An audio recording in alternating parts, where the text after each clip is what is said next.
Some people say that Jesus broke the Sabbath. John 15:10 says that Jesus kept his Father's commandments.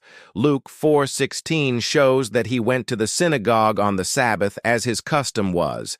He only broke man-made traditions, not God's law. So where did Jesus break the fourth commandment?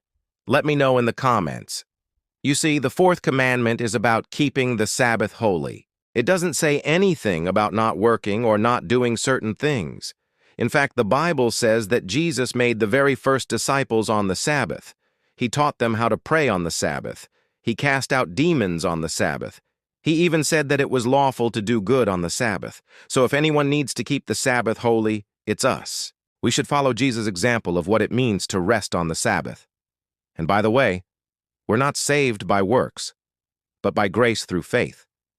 But this is what Jesus did, and I'm going to keep doing it till my dying day. Because when we obey God's word, we're reminded of God's promises. And when we obey God's word, we are blessed.